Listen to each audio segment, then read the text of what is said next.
Israel में बड़े पैमाने पर विरोध प्रदर्शन हो रहा है। अनिवार्य सैन्य भर्ती के खिलाफ सड़कों पर हजारों लोग उतरे हैं। अब इजराइल की जनता इस वक्त बेंजामिन नेतन्याहू के खिलाफ जमकर नारेबाजी कर रही है, सड़कों पर उतर रही है। इजराइल की सड़कों पर बुधवार को हजारों हरेदी, अति रूढ़वादी जिन्हें कहा जाता है, यहूदियों ने सेना में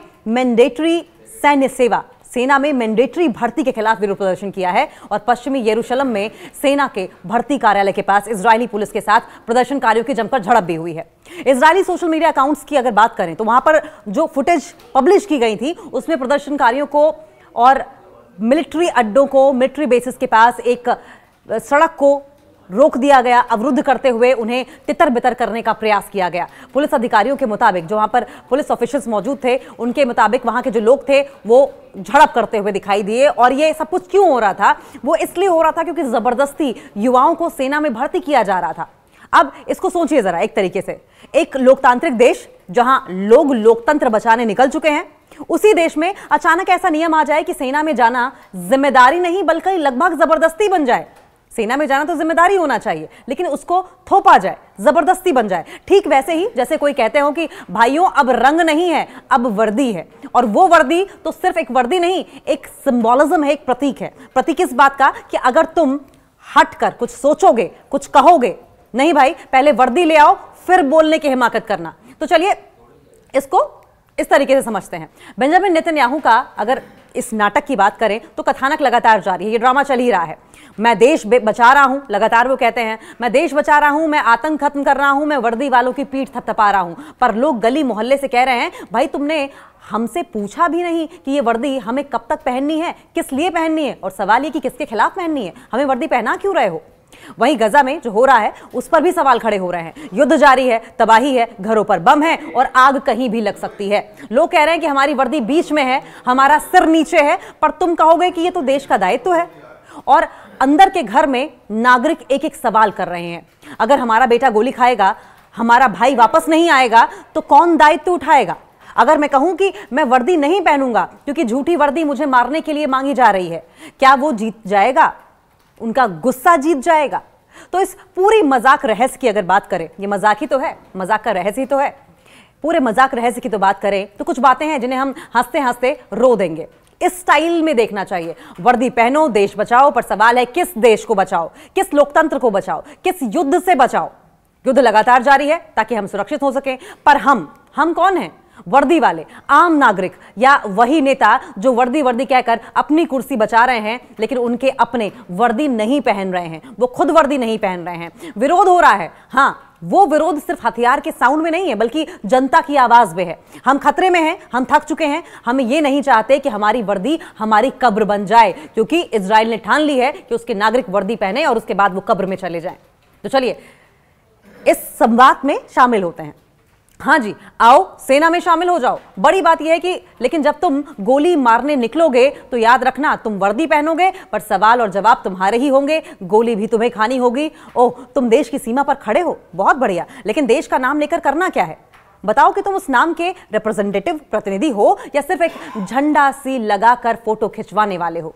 और जब तुम अंदर घर में बैठकर कहोगे कि मैं देश के लिए कुछ कर रहा हूं, तब याद रखना मुझे भी कुछ ही चाहिए कि तुम रास्ता पूछकर तुम्हें जाना होगा। मैंने तुम्हारा वर्दी नहीं जाना, वचन लिया है, और ये वचन का मतलब ये होगा मौत।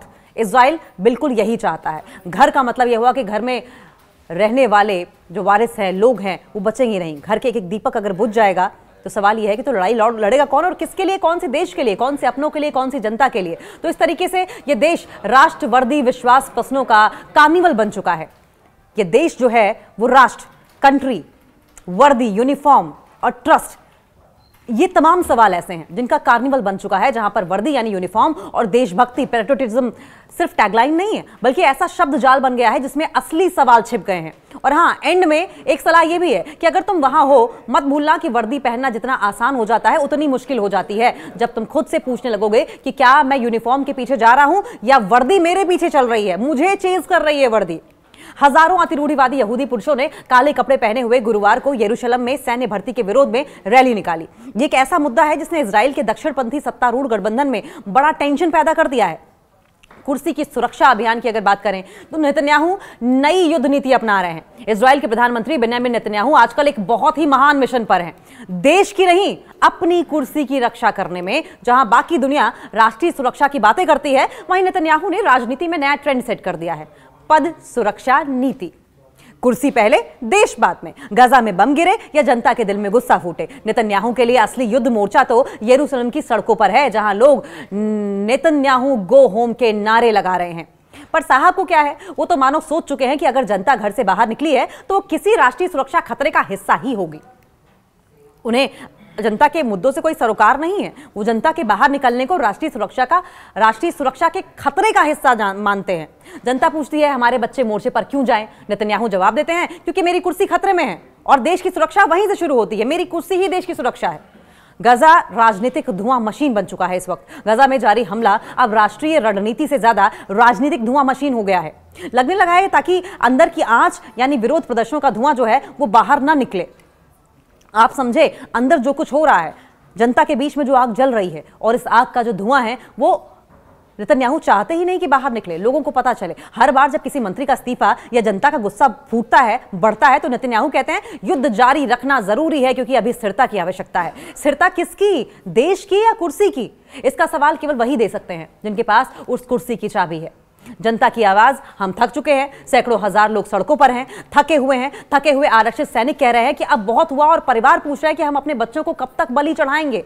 लेकिन नेतन्याहू का जवाब वही पुराना है, आप भावनात्मक मत बनिए, ये सब देश के लिए है। देश के लिए है या सत्ता के लिए? ये सवाल पूछने वाला आजकल देशद्रोही की श्रेणी में चला जाता है। नेतन्याहू की आत्मकथा का अगर शीर्षक तय करना हो, अगर कभी नेतन्याहू आत्मकथा लिखेंगे तो शीर्षक शायद यही होगा, मैंने देश नहीं कुर्सी बचाई, और वो भी कई बार। उनका घोषवाक्य क्या होगा? वो भी बहुत सुंदर लगेगा, जब तक मैं प्रधानमंत्री हूं तब तक इजराइल सुरक्षित है और अगर मैं नहीं रहा तो सब कुछ असुरक्षित हो जाएगा। लोकतंत्र के साथ साथ लोकतंत्र भी असुरक्षित हो जाएगा। नेतन्याहू का शासन अब एक पुराने टीवी सीरियल की तरह लगने लगा है। कहानी वही, किरदार वही, बस हर एपिसोड में राष्ट्रीय संकट का नया ट्विस्ट। फर्क सिर्फ इतना है कि इस सीरियल की टीआरपी जनता नहीं, सत्ता की भूख तय करती है। इजरायली सोशल मीडिया अकाउंट्स द्वारा प्रकाशित फुटेज में प्रदर्शनकारियों को सैन्य अड्डे के पास एक सड़क को अवरुद्ध करते हुए, डिस्टर्ब करते हुए और फिर उन्हें तितर बितर करने का प्रयास करते हुए दिखाया गया है। पुलिस ऑफिशियल्स के साथ झड़प करते हुए दिखाया गया और एक स्टेटमेंट में इजरायली पुलिस ने विरोध प्रदर्शन को अवैध घोषित किया है और प्रदर्शनकारियों को सड़कों से हटाने और भर्ती कार्यालय के क्षेत्र से दूर भागने के लिए फोर्स का इस्तेमाल, बल प्रयोग का इस्तेमाल करते हुए देखा गया। इजरायली आंकड़ों के मुताबिक सैन्य सेवा में भर्ती के लिए हजारों यहूदियों से अनुरोध किया गया था, लेकिन उनमें से केवल दर्जनों हरेदी यहूदी ही भर्ती के लिए अपीयर हुए। 7 अक्टूबर 2023 से गजा में चल रहे युद्ध, पश्चिमी तट पर सैन्य छापे और लेबनानी समूह हिजबुल्लाह के साथ सीमा पार झड़पों के कारण सेना को महीनों से कर्मियों की कमी का सामना करना पड़ रहा है।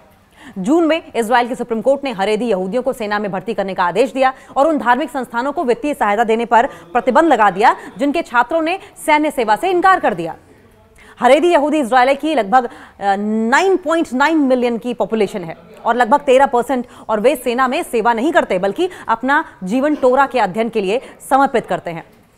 इजरायली कानून के मुताबिक 18 साल से ज्यादा आयु के सभी इजरायलियों के लिए सेना में सेवा करना मैंडेटरी है और हरेदी को छूट देना डेकेड से एक विवादास्पद मुद्दा बना हुआ है। इजराइल में बड़े पैमाने पर विरोध प्रदर्शन हो रहा है। अनिवार्य सैन्य भर्ती के खिलाफ सड़कों पर हजारों लोग उतरे हैं।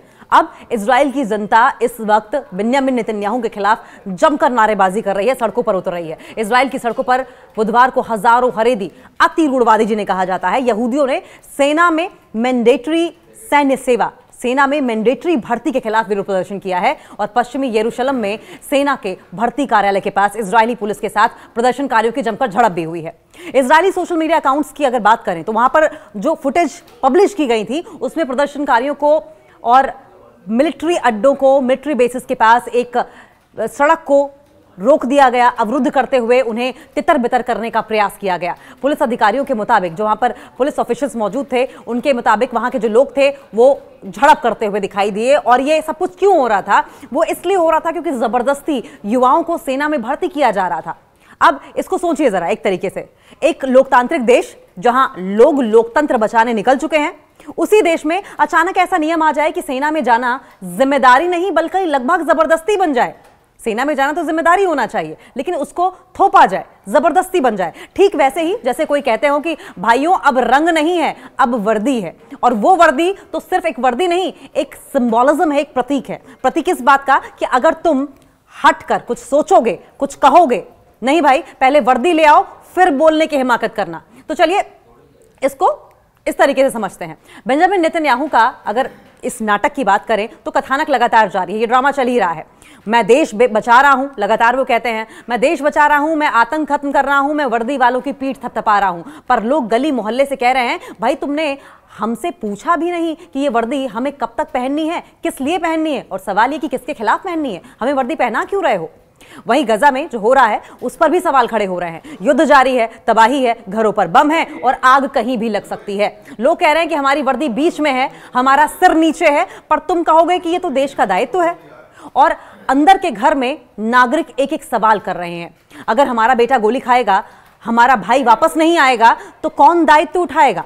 अगर मैं कहूं कि मैं वर्दी नहीं पहनूंगा क्योंकि झूठी वर्दी मुझे मारने के लिए मांगी जा रही है, क्या वो जीत जाएगा, उनका गुस्सा जीत जाएगा। तो इस पूरी मजाक रहस्य की अगर बात करें, ये मजाक ही तो है, मजाक का रहस्य ही तो है, पूरे मजाक रहस्य की तो बात करें तो कुछ बातें हैं जिन्हें हम हंसते हंसते रो देंगे। इस स्टाइल में देखना चाहिए, वर्दी पहनो देश बचाओ, पर सवाल है किस देश को बचाओ, किस लोकतंत्र को बचाओ, किस युद्ध से बचाओ। युद्ध लगातार जारी है ताकि हम सुरक्षित हो सकें, पर हम कौन हैं, वर्दी वाले, आम नागरिक, या वही नेता जो वर्दी वर्दी कहकर अपनी कुर्सी बचा रहे हैं लेकिन उनके अपने वर्दी नहीं पहन रहे हैं, वो खुद वर्दी नहीं पहन रहे हैं। विरोध हो रहा है, हाँ वो विरोध सिर्फ हथियार के साउंड में नहीं है बल्कि जनता की आवाज में है। हम खतरे में हैं, हम थक चुके हैं, हम ये नहीं चाहते कि हमारी वर्दी हमारी कब्र बन जाए, क्योंकि इजराइल ने ठान ली है कि उसके नागरिक वर्दी पहने और उसके बाद वो कब्र में चले जाएं। तो चलिए इस संवाद में शामिल होते हैं। हाँ जी, आओ सेना में शामिल हो जाओ। बड़ी बात यह है कि लेकिन जब तुम गोली मारने निकलोगे तो याद रखना तुम वर्दी पहनोगे, पर सवाल और जवाब तुम्हारे ही होंगे, गोली भी तुम्हें खानी होगी। ओह, तुम देश की सीमा पर खड़े हो, बहुत बढ़िया, लेकिन देश का नाम लेकर करना क्या है।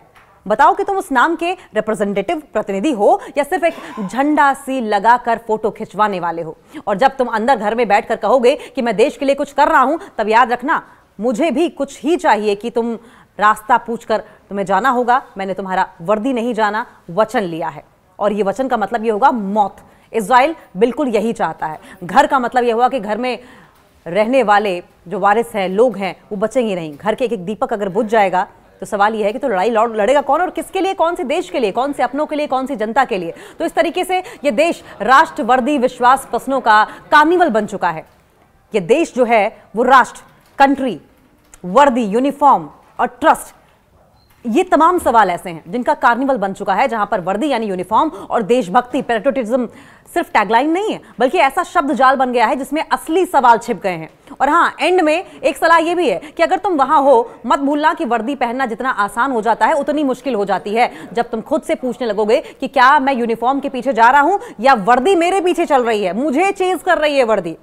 हजारों अतिरूढ़ीवादी यहूदी पुरुषों ने काले कपड़े पहने हुए गुरुवार को यरूशलेम में सैन्य भर्ती के विरोध में रैली निकाली। ये एक ऐसा मुद्दा है जिसने इजराइल के दक्षिणपंथी सत्तारूढ़ गठबंधन में बड़ा टेंशन पैदा कर दिया है। कुर्सी की सुरक्षा अभियान की अगर बात करें तो नेतन्याहू नई युद्ध नीति अपना रहे हैं। इजराइल के प्रधानमंत्री बेंजामिन नेतन्याहू आजकल एक बहुत ही महान मिशन पर हैं, देश की नहीं अपनी कुर्सी की रक्षा करने में। जहां बाकी दुनिया राष्ट्रीय सुरक्षा की बातें करती है, वहीं नेतन्याहू ने राजनीति में नया ट्रेंड सेट कर दिया है, पद सुरक्षा नीति।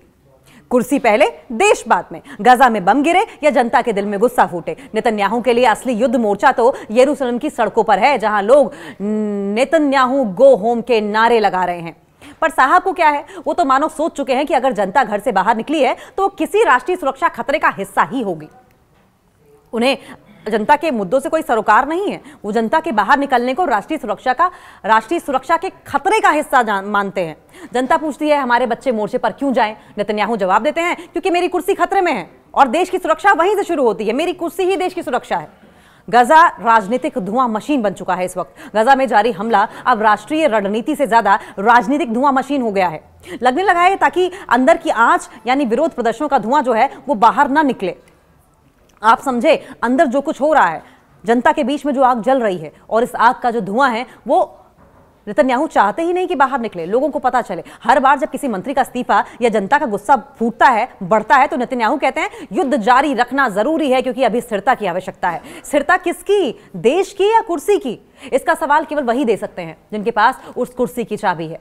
जनता की आवाज, हम थक चुके हैं, सैकड़ों हजार लोग सड़कों पर हैं, थके हुए आरक्षित सैनिक कह रहे हैं कि अब बहुत हुआ और परिवार पूछ रहे हैं कि हम अपने बच्चों को कब तक बलि चढ़ाएंगे। लेकिन नेतन्याहू का जवाब वही पुराना है, आप भावनात्मक मत बनिए, ये सब देश के लिए है। देश के लिए है या सत्ता के लिए? ये सवाल पूछने वाला आजकल देशद्रोही की श्रेणी में चला जाता है। नेतन्याहू की आत्मकथा का अगर शीर्षक तय करना हो, अगर कभी नेतन्याहू आत्मकथा लिखेंगे तो शीर्षक शायद यही होगा, मैंने देश नहीं कुर्सी बचाई, और वो भी कई बार। उनका घोषवाक्य क्या होगा? वो भी बहुत सुंदर लगेगा, जब तक मैं प्रधानमंत्री हूं तब तक इजराइल सुरक्षित है, और अगर मैं नहीं रहा तो सब कुछ असुरक्षित हो जाएगा। लोकतंत्र के साथ साथ लोकतंत्र भी असुरक्षित हो जाएगा।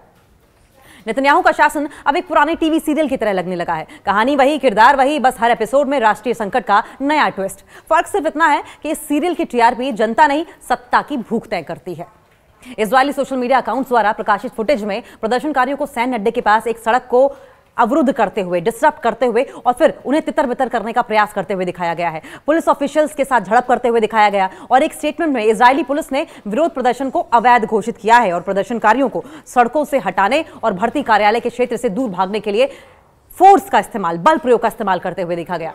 इजरायली आंकड़ों के मुताबिक सैन्य सेवा में भर्ती के लिए हजारों यहूदियों से अनुरोध किया गया था, लेकिन उनमें से केवल दर्जनों हरेदी यहूदी ही भर्ती के लिए अपीयर हुए। 7 अक्टूबर 2023 से गजा में चल रहे युद्ध, पश्चिमी तट पर सैन्य छापे और लेबनानी समूह हिजबुल्लाह के साथ सीमा पार झड़पों के कारण सेना को महीनों से कर्मियों की कमी का सामना करना पड़ रहा है। जून में इजराइल की सुप्रीम कोर्ट ने हरेदी यहूदियों को सेना में भर्ती करने का आदेश दिया और उन धार्मिक संस्थानों को वित्तीय सहायता देने पर प्रतिबंध लगा दिया जिनके छात्रों ने सैन्य सेवा से इनकार कर दिया। हरेदी यहूदी इजराइल की लगभग 9.9 मिलियन की पॉपुलेशन है और लगभग 13%, और वे सेना में सेवा नहीं करते बल्कि अपना जीवन टोरा के अध्ययन के लिए समर्पित करते हैं। इजरायली कानून के मुताबिक 18 साल से ज्यादा आयु के सभी इजरायलियों के लिए सेना में सेवा करना मैंडेटरी है, और हरेदी को छूट देना डेकेड से एक विवादास्पद मुद्दा बना हुआ है।